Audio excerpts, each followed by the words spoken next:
guys for even sitting through it and just like, you know, honoring, you know, a moment in our lives, in all of our lives.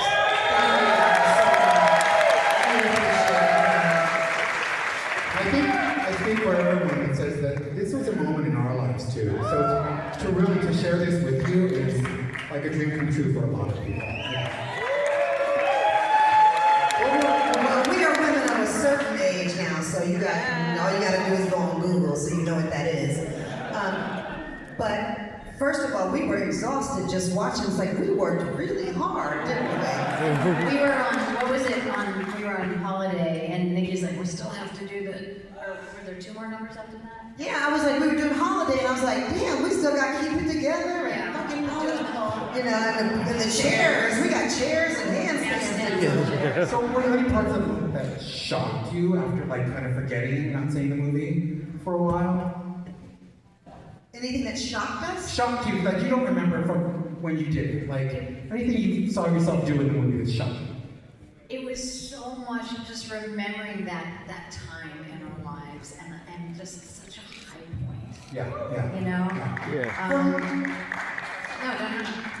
Now, what really stood out for me every time I even think about this period in our lives is that we were so present, that we didn't, you know, I only have hard copies of pictures because I wasn't on my phone. I didn't post shit. I didn't try. We lay in bed and watch movies and we were really fucking there. Like, not like, is this gonna go in my feed? Ooh, does anybody like it? I'm with Madonna at dinner. None of that stuff was going on, so it's just like a whole nother way of being, you know, And in the world, that present, traveling around with that group of people, it was just overwhelming in a lot of ways watching this, And that so- we had that experience. Yeah, and I also think a lot about, you were on tour with her for a couple more tours, for Girly Show, Drowned World. She did, Niki did 4 and I ended up doing 6.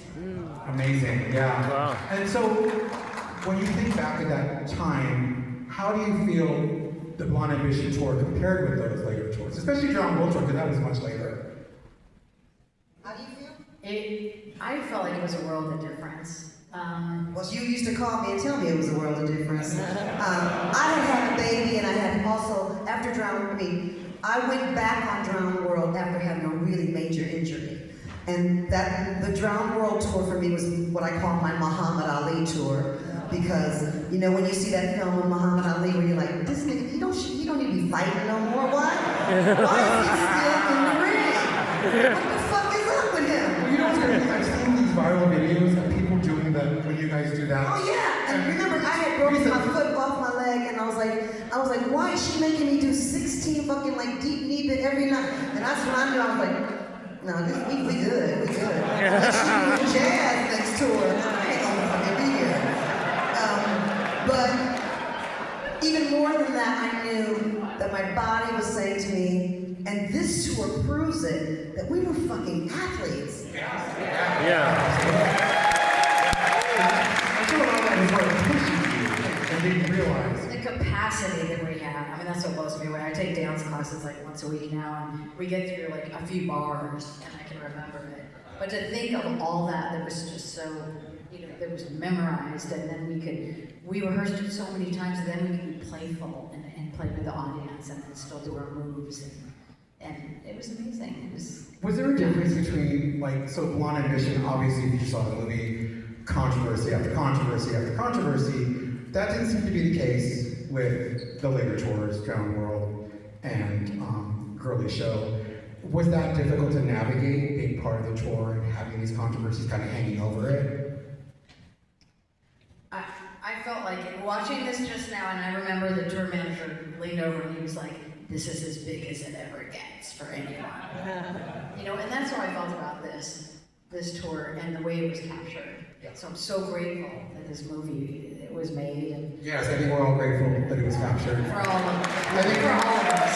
And one thing that I think marketing was real remotely is that the concert itself, the film footage, would find its way to a screen, and we could all see the whole show filmed that way, which would be amazing. Not that we don't love the interludes and the backstage stuff, but it'd be great to see an entire film. And it's interesting, Ron, what you just said too, as far as what really popped out for me, and as far as controversy, like I never thought of us like, or her even, like she even told me in the movie, I just I'm here to push buttons and all that stuff. And I'm like, oh yeah, okay, I want you to have a good band and sing your ass off. That's what I'm here for. But the reality is like, oh, if we're gonna be pushing buttons, to me, that tour was about really trying to open up hearts and open up minds, and you know, it wasn't just about, I'm just gonna push this button, just let's see what happens. Let's push this button, let's see what happens. Whereas, she started off this tour with, come on y'all, do you believe in love? Yeah, yes. Yeah. Do you believe in love? And I remember deeply in my heart during the next tour, where it was, we started the tour with gas mask and fuck you, America. It was like, and it was also September 11th time. Oh, right, I remember that So it's just happened like, during the tour. this shit hit me in a different way, and I was like, no, y'all. Something feels different. Yeah. Different time, different influences, different styles. And I'm not, once again, I ain't trying to rag on Madonna at all. For me, I'm just saying, with these 60 eyes, I see it now like, oh yeah. Because by then, people did start having phones. People were coming in with their managers by that tour. People did have a different kind of agenda then. Whereas it was so much more innocence and just a joyousness, you know. And there's something about when she said, I'm gonna push a button, I'm gonna do it for love. It's different to me than I'm just gonna push a button. Let's see what the fuck happens, you know. I think as a fan and her true fans during that time really got that. I don't think the general public was thrown by it or thought she had an agenda, but fans knew that it was coming from the heart. Yeah. Oh, for sure. Absolutely. Yeah. That is real. And speaking of, you know, times changing since then, because arguably this movie is sort of the prelude to social media and reality TV, and you know, that probably was the last era where you could actually get away with being genuine on camera and not be accused of making content like we do now. But also, one of the things that's important to me and important to probably a lot of people in this audience is that the movie helped me come out. And I think a lot of people consider that. I was about 17, 18 years old when this movie came out and One Ambition Tour happened, and still trying to find myself. And this was sort of just a love letter to me and everybody like me to say, you're okay. And to see two men kissing for the first time on the big screen was pretty incredible. But I'm wondering, you know, what are your thoughts?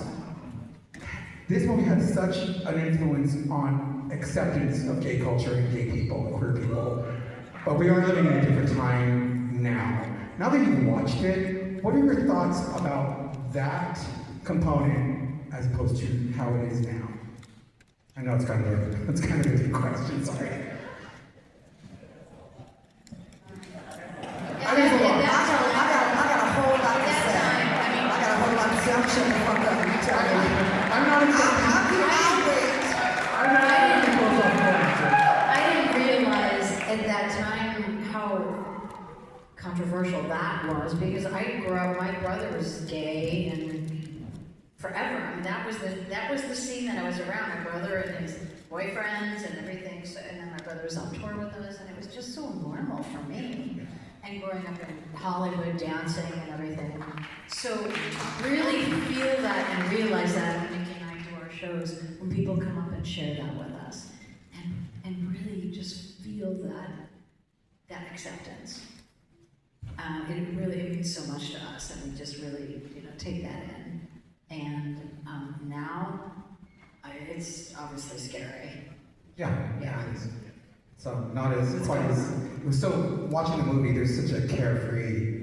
It was such a carefree period where you just totally be yourself and didn't have to worry about anything. Well, for me, I was when I see this movie, especially now seeing my mom who's not with us anymore, and just knowing I have so many young men who come up to me and say, you know, oh, I used to, you know, I was Niki, you know, in the club, you know, when we pretended we were done, I was Niki. It's usually black boys who say that too. But my nephew is also gay, and my sister was actually suffering from HIV at that point. And so, but none of that, it's like women were going through it too, and black women even worse at that point. So I tried my best to stop thinking about that sometimes, like that was really going on for me, because as a little black girl, part of my dance that I did throughout my life was I just need to get the fuck out of here. Whatever's going on over here, whatever that was. So Madonna was a gig, as far as that was a gig to get me out. That's where I was. And so all this like, did you know you meant this to us? And did you not? I just knew I got the fuck out. That's why I went. But at the same time, now looking at it with this, because now I'm an auntie. I mean, I'm not a grandmama yet. That's my mom, unless my daughter want to tell me something. But, you know, I'm in that, when we, you know, in my culture, you know, hey, Auntie Niki, what's up, Auntie, you know. But I remember something that, it's a comedian, Alec Menon, it's a Pakistani, but he says something, he's, I'm gonna tell everybody a secret, and it's just like so true, because when I see this film now, it reminds everybody in the closet, y'all. We all in the closet. Somebody next to you, you know, with these eyes, I live in the South now, everybody in the closet down there. Every woman that won 8 chairs in front of a 12-foot fucking, you know, island in her kitchen, biting her lip every time he walked through the door. She in the closet. And you know, there's so many people in the closet. So if this film, I'm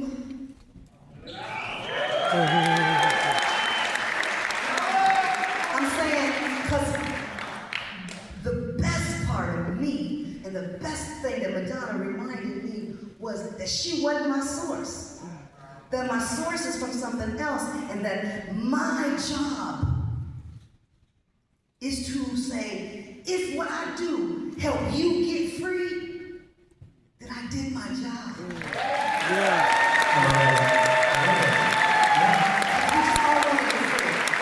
We all trying to get out the closet. And also, just shout out to your mom in that moment that she's in the movie. It's a beautiful moment where your mom is in that. Yeah, she had such a beautiful voice. So, Donna, do you have anything to add to that? I feel that way. We're all here to inspire one another, and you know, the beauty and the gift of being a singer and doing this kind of work is that we can open up hearts, and we just never know who we're inspiring.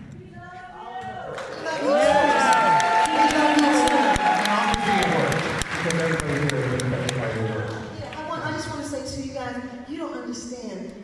When we came out on this stage and you guys embraced us the way you did, you know, we home, man. We are so fucking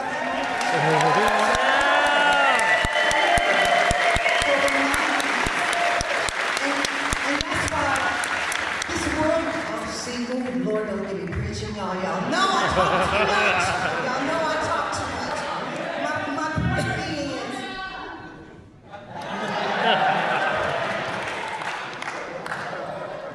no, seriously, y'all, because we in a world, I know you know when I say this, they trying to erase us. Yeah. You know what I mean by that. As a black woman, I know you know, as a woman, I know you, as a gay man, I know you know what I mean. I mean, you know what I'm saying? So, even more reason to sing louder, love deeper, hold on to somebody that you got history with you. I ain't letting this one go.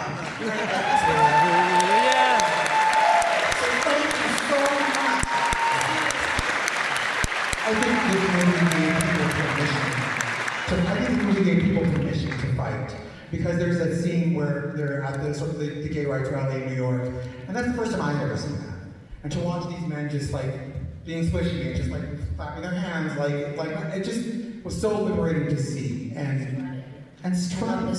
Yes, exactly. And just being unabashedly who they are. This is the first time I've ever seen that, and I have Lee to thank for that. So, and Donna. And all I can say, no, seriously, because my mama talking to me right now. She's like, say what you're supposed to say. Say what you need to say. Say what you need to say. The reason they're trying to erase you, the reason they're trying to erase any of us, remember this. I'm just seriously, take this into your heart. The reason they're scared and all that fear is because they want to paint with the colors you paint with. Exactly. We all have the power. We are powerful. We're all so powerful. And that's why they want to turn us against each other and all that other shit. It's like, no. See, don't get me preaching, y'all. So I'm saying reach for the fuchsia. Reach for the chartreuse. You paint with all the colors and then pass somebody else the fucking paintbrush. Yeah. Let them paint with their colors too. And don't be mad if their painting don't look like yours. Yes. Let them paint. I'm gonna leave y'all with that. That's all I got.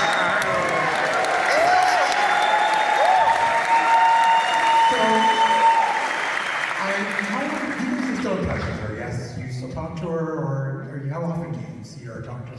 I communicate through the management, through her management assistant. I saw pictures of you at the Celebration tour, and you guys, and which was a great show. I don't know, and when you saw it, that was amazing.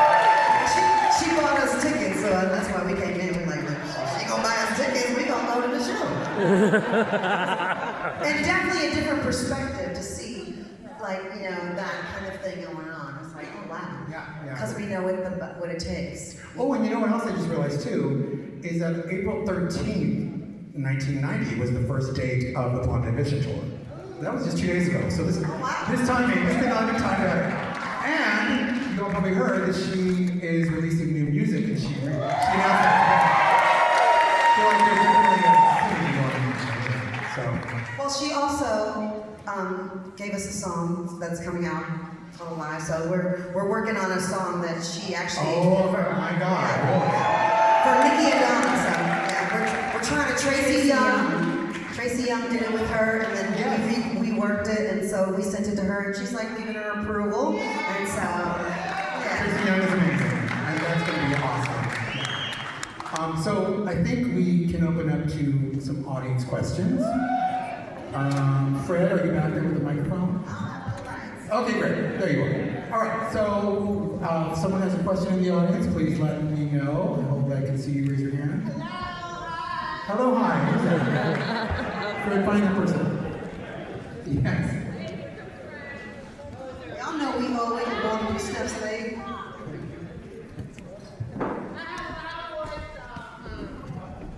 Great. Oh, I think he's got a mic. Okay. Hello. I just want to say thank you so much for what you just said about painting with your own colors, and yes, that's exactly what we need to do. And thank you so much for preaching. And both of you are so beautiful. And I was hoping that y'all were gonna come out here and sing. And last question. You said you did that wonderful little impersonation of Madonna on her 2025 tour, and since you just saw the tour, how accurate do you feel like it was in comparison to your impersonation? No, can you? We kind of didn't get that. Can you repeat? Put the mic a little closer. You know, in the scene where you say Madonna 2025 on tour. I said that. Yeah. How accurate do you think it was now that you saw the show? No, I think she's still evolving. I think she's painting with the colors she wants to paint with. So I don't think it's just that. I'm grateful that she did the celebration tour because I think people were really yearning to hear some of that material again. So, and I think they look forward to new material. So, yeah, I don't know if it was accurate. I was off by a year, right? 2025. That was the 2025 tour. You were right on. great. I was right on it? Yeah, you were right on. Because I'm a prophet.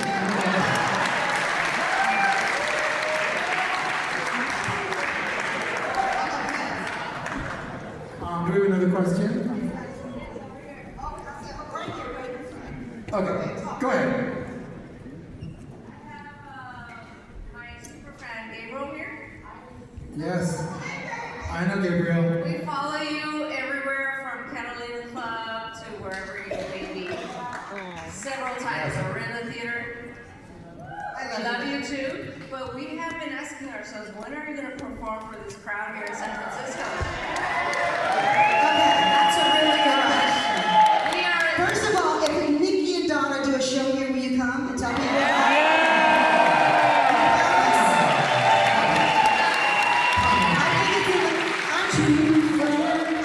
I'm performing, but my show is sold out in Orinda on Sunday. Yes. But there is a waiting list. So if you want to just call and see if there's tickets, because I think it's a season thing or something, and some people, because of some construction or something, some freeway's gonna be done. Anyway, Sunday at Orinda Theater, I'm there. But Niki and Donna are gonna also, if you have friends in Los Angeles, we will be at Catalina's on May 31st. come down here because I can't drive. But we want to know